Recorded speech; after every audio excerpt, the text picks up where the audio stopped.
So here we have the Kia Sportage Automatic on a 17 plate. I'm going to start off by showing you around the outside of the car, and then we'll hop in and run through some controls on the inside. But from the outside, you can see it's a 5-door car with alloy wheels. Let's start off inside the boot and then work our way around the rest of the car from there.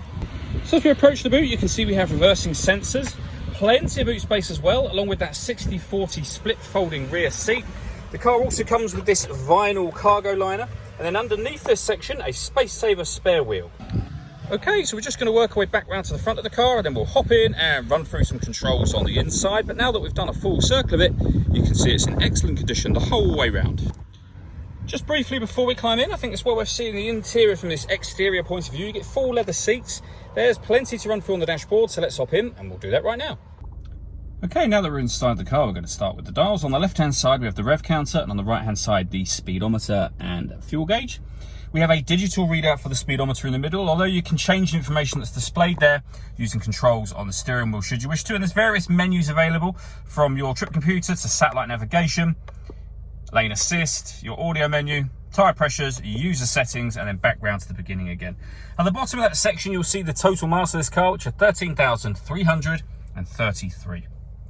If we back out to the steering wheel, on the left-hand side, we have stereo and phone controls. And on the right-hand side, we have cruise control and speed limiter. And the buttons I was using just a moment ago are here as well.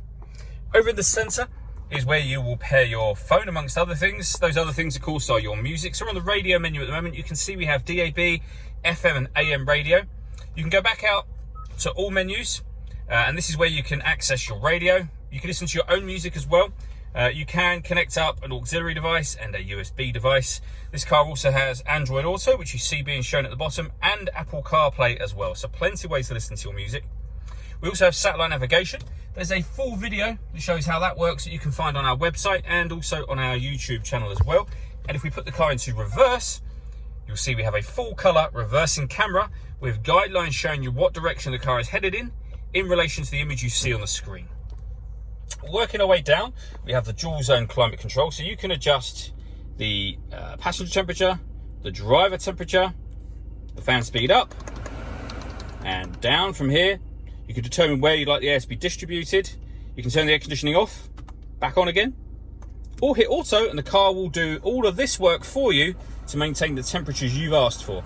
To override that, simply readjust the fans to your own level, put it back on whatever setting you want it on there. In terms of seeing those levels, they are all displayed along the top of the screen as you make any adjustment. We have a heated driver seat and passenger seat, both with 3 different heat settings on each, 2 12-volt charging sockets, as well as the auxiliary and USB inputs. We then have the gear lever for the fully automatic gearbox, and finally these buttons next to it. So this turns on and off the parking sensors. This top one turns off the stop and starts. This car is designed to cut out when it's stationary in traffic to save you fuel. You can turn that system off.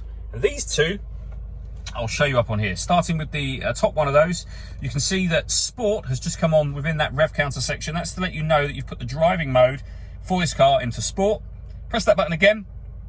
That light will go out, letting you know you put it into its normal driving mode.